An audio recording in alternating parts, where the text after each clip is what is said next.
Comey was spying on Trump. Well, the reason he was writing the memos was to create a record so that he could destroy No them. American knowingly colluded with the Russians to interfere in our election campaigns. Oh, wait, unless you mean Hillary Clinton.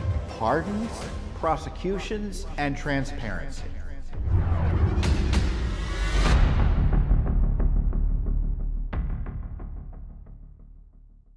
Hey everyone, Judicial Watch President Tom Fitton here with our weekly update on social media. Thanks for joining us. A busy week. I had attended CPAC to give a big speech. I'll talk about that.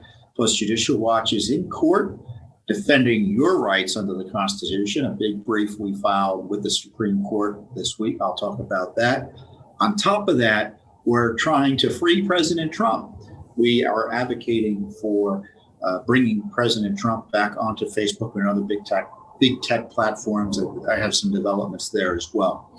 So a lot to talk about. Obviously, I'm not where I normally am. I'm not at home this week. I'm traveling here in Florida again. I was here earlier this week or last weekend for CPAC. Thousands of conservatives were here in Orlando, gathering to hear conservative leaders speak, like yours truly. And obviously, President Trump famously spoke as well. I gave a big speech shortly before President Trump spoke, and I hope you're able to see it. And if not, I encourage you to watch it. We'll have a link in the video below. And I encourage you to share it as well, because I think it's really important. Because what I went through was the threats to the Republic and what we can do about it. It's not just complaining about the weather. It's saying what it is we can do to try to protect our constitutional republic on areas from accountability for the corrupt Obama, Biden, Clinton cabal that still needs to be held fully accountable for its misconduct, or much more accountable. The threat to our borders, the threat to secure and free and fair elections. All those issues I raised in dramatic ways. And I thought it was an effective speech, not because I gave it, I'm biased, obviously, but because I talked about what it is we need to do. It's one thing to say, well, these are all the issues we agree upon. And I don't need to tell you what we agree upon, don't I? I don't need to, do I? We all know we're in favor of limited government. We're in favor of a strong national defense. We want economic liberty, individual liberty. We want to protect the family. We want to save the unborn, all sorts of things we all agree upon. But we're also facing this corruption crisis here in Washington, D.C. And there's a way forward. And Judicial Watch is providing that way forward by highlighting the tools under the law we have to hold government accountable, to find out what the government's up to. And it's not a perfect method in the sense that, sometimes you want to see, I'm sure, a lot of people go to jail for the misconduct you perceive here in Washington, D.C. But if Judicial Watch isn't asking these questions, you can be sure that no one is going to be asking the questions. And you can be sure that the corrupt government officials of both political parties that you're concerned about will just do more and worse than they're already doing in terms of violating our liberties. I mean, I tell you, we're fighting for free elections, fair elections, clean elections. We're holding Nancy Pelosi accountable under law, suing Congress for access information about what went on with the Capitol riot, who knew what and when. We're in court now for information about Joe Biden and the corruption he's involved in with his family, as alleged. I call it the Biden racketeering scandals. And of course, Judicial Watch has been second to none in figuring out what went on under Obamagate. We've probably done more to educate the public about Obamagate than John Durham. So I encourage you to watch the speech, and I encourage you to share it, because it effectively talks about these corruption issues in a way that people really can't argue with factually. And dramatically, we call attention to the opportunities to save our republic in this regard, because there's I know you all think there are significant challenges out there, but we just have to do what we can do, and the speech does a good job of showing that. And one of the things in terms of doing what we can do is just showing up in court and expressing our views under law. And the left is They call it cancel culture. It's really communism in some respects, where the left can brook no opposition. The totalitarian impulse of the left has been unleashed in many respects over the last few years. And it happens in big ways and small ways. The big way is people being deplatformed and thrown off the internet, or having their businesses destroyed or their livelihoods destroyed because they dare stand against the opposition, or they dare oppose those who are running the country, more or less, right now in Washington, D.C. But there are other subtle ways where there are regulations in place, or the left are trying to put in place, to chill opposition. It's more subtle. And one of those places is in California. Under the IRS, nonprofits have to turn over sometimes certain donor information to the IRS. And that information isn't made public. The IRS keeps it confidential. It's not released to the public. But it's for the IRS's eyes only. And what California has decided to do is they decided to make nonprofits who operate or do business in their state turn over that confidential federal tax information, that private donor information, to them. And I think it was instituted, if I recall, under Kamala Harris when she was Attorney General. Judicial Watch tried to investigate what was going on there. But as you might imagine, there have been objections to that because A, it's federal tax data, but more importantly, B, it chills speech, because if you're turning it over to a group of leftists in California, they really don't have any good reason for it other than they just want to let people know, or that they know who they are, even if they, quote, won't release it. I mean, as if that's reassuring, because these things sometimes get leaked. That chills speech. Now, I know we're not allowed to remember history in this decrepit age we're in, but the history of the Obama administration is that one of using the IRS to abuse the powers of to gather information about tax information from nonprofits, to intimidate, harass, and really shut down Obama's political opposition at the time. So this challenge to California's law has now made its way to the Supreme Court. Judicial Watch had asked the court and filed what is called a friend of court brief, an amicus brief, asking the court to consider this case or take it up, and the court since has. So we filed a brief with our partners, the Allied Educational Foundation. We often partner with on amicus briefs of this nature, friends of court briefs, in this case, amici briefs. And we are obviously asking for this California law to be overturned. And I have here some excerpts from the brief. I'll read you. Let's see.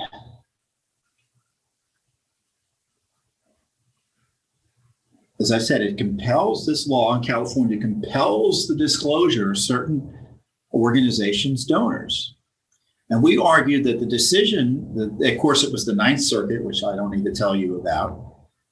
It upheld California's donor disclosure requirement. And we said that it could have an adverse effect on all issue-oriented educational nonprofit organizations. We say the decision is not only wrong, it would also chill the free exercise of millions of Californians' protected First Amendment rights. It clearly affects individuals' willingness to donate. Indeed, recent widely publicized reports show that threats, harassment, or reprisals have occurred from either government officials or private parties. And there's a famous case that goes back to the late 50s. I call it the NAACP case. It was a Supreme Court case. And there were opponents of the NAACP back then who wanted access to the members of the NAACP, supporters, donors, and all of that. And the Supreme Court said no. They said the right of association is, quote, is almost as inalienable in its nature as the right of personal liberty. No legislator can attack it without impairing the foundations of society. So we have this fundamental freedom of association as recognized by the First Amendment. Again, this is your God-given right. The Constitution recognizes and puts onto paper what is your God-given right. And freedom of association is part of the First Amendment. And we say regarding the chilling effect the California law would impose on free speech and free association, we pointed out the notorious, as I said, the IRS scandal under the Obama administration, in which the agency targeted conservative organizations' applications for tax-exempt status. And, I know separately that the IRS under the Obama administration in league with the FBI and the DOJ were very interested in looking at the donors to these groups as well. And they illicitly shared, the IRS did, with the political operatives in the FBI and DOJ, the identities of many donors. And Judicial Watch uncovered that took place, and it forced the FBI to turn back the information to the IRS, and they admitted they weren't allowed to have it. Who was running, by the way, the FBI when all that happened? Robert Mueller. What followed, as we say, was an extremely troubling episode in which public officials used government resources to silence political opponents. The U.S. Treasury Inspector General for Tax Administration audited the unit responsible for processing applications by organizations seeking tax-exempt status and found inappropriate criteria were used to identify tax-exempt applications for review. There had been deliberate, systematic targeting of conservative groups. These instances of targeting and harassing conservative donors and nonprofits are nationally famous. Donors are certainly aware of these events, and specifically Judicial Watch, as we say in the brief, in our experience, any law or regulation that requires additional disclosure of donor data, especially to a state government that has publicly demonstrated animosity to conservative viewpoints, has the real potential to chill speech. And as I said in my comment that we attached to our release, highlighting this brief we filed with the Supreme Court of the United States, cancel culture, with the help of California's government, wants to target and expose donors of not only Judicial Watch, but other conservative groups in order to crush dissent. And we hope the Supreme Court shuts down California's attack on donor privacy, as it's an attack on the First Amendment itself. So this is an important issue. It's not just here in Washington, D.C. that the First Amendment's under assault. We see, as I noted in my speech to CPAC last week, if you want to know what the left's approach to the First Amendment is, look at the miles-long fence around the nation's capital. But it isn't just in Washington, D.C. In California, they're messing around inappropriately, in our view, messing around with your First Amendment rights by forcing organizations like Judicial Watch and others who want to operate in California. Judicial Watch, for instance, is very active in California. We have lawsuits trying to vindicate the rights of taxpayers not to have their money spent on sanctuary policies that are deadly and dangerous. We are opposing illegal quota requirements for boards of directors in California. We're about as active as anyone could be from a national group's perspective. We've got the election case that we filed in California that's ongoing with Los Angeles County. There's a settlement that's requiring the state, and specifically LA County, to clean up to 1.6 million names off the voter rolls. So they want to mess with us in California. They want to mess with anyone who wants to be active in California, and by forcing this donor disclosures. So we're fighting it in the Supreme Court with our friends at the Allied Educational Foundation. So let's hope the Supreme Court does the right thing here. It's not going to chill us in the sense that we're going to keep on doing what we can do, but we're trying to protect the rights of our donors. Our donors have reasonable expectations of privacy under the First Amendment, and we're going to try to vindicate those rights. So this is, again, something that Judicial Watch is strongly committed to. We're going to stand strong for the rule of law and the Constitution against the predations of the left that would destroy the Constitution and the First Amendment. Now, along those lines, there is the assault on free speech by the allies of these government officials, big tech. They're leftists. They don't like conservatives. They obviously are targeting President Trump. I'm still locked out of Twitter, by the way. And President Trump has been walled off from accessing the American people through pretty much every social media platform. His speech to CPAC, which was big news because it was the first speech he gave since he left the presidency, was taken down reportedly by YouTube. There's no, you can't find copies of his speech on YouTube. I mean, if that's not an anathema to free speech and the First Amendment, I don't know what is. Yes, and I don't need lectures from leftists telling me that these are private entities and they can do whatever they want. No, they can't really. And if they're working in league with government officials, it raises additional issues. So the law is not as necessarily clear here. And, free speech is a bigger principle than just, quote, the First Amendment, and which restricts certain government activities. It's a God-given right we have that shouldn't be restricted by any government or corporation inappropriately. And here it's being done for dishonest purposes, not because they have any concerns. And Facebook had set up this oversight board to Facebook has been one of the entities that knocked Trump off or suspended Trump. And the Facebook Oversight Board is this nominally independent agency or group of people that Facebook funds that can overrule Facebook's censorship decisions. So it's kind of an odd situation. Most of the folks we found on that board were had been connected to the Soros operations or groups, and or groups who have been funded by Soros. So they're not necessarily all conservative. They've issued a few decisions that were pro-free speech, so that was good. So they were seeking comments from the public about Facebook's decision to keep Trump off its platform, and Judicial Watch took that opportunity. I mean, it's the process, and so we shared on behalf of you what we thought about what Facebook should do, or what this oversight board should do in terms of protecting the free speech of Donald Trump, which of course is just as much about your free speech as it is about Donald Trump's. So along those lines, we've sent a memo or a letter to Facebook, and this is what I wrote on behalf of Judicial Watch. Let's see. Facebook and big tech censorship of former President Trump. Well, this is the comment I made. Facebook and big tech censorship over President Trump is an attack on the free speech of every American. And simply put, and this is basically what this is, big tech should stop censoring conservatives to help Joe Biden. That's kind of the pity aspect of this.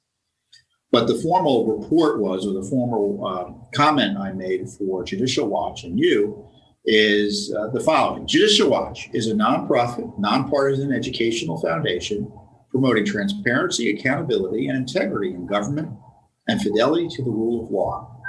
It is fair to say that Judicial Watch is the largest government transparency organization in the United States, probably in the world.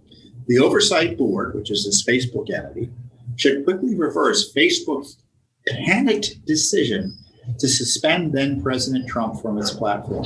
The decision is an affront to the First Amendment protections of free speech, peaceable assembly, and the right to petition the government. There is no credible evidence that President Trump either morally or legally incited violence. He was resoundingly acquitted by the United States Senate after the impeachment prosecutors failed to produce credible evidence he incited violence.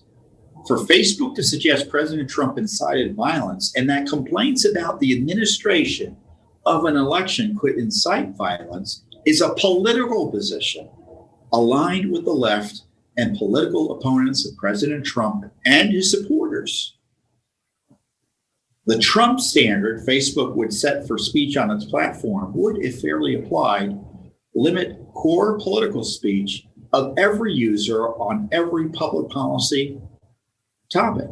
Specifically, left partisans now seek to effectively criminalize those who advocate for free, fair, and secure elections. Facebook's ban of President Trump provides moral cover to this attack on the rights of tens of millions of Americans. And there is no apolitical process for censoring or even fact-checking political speech.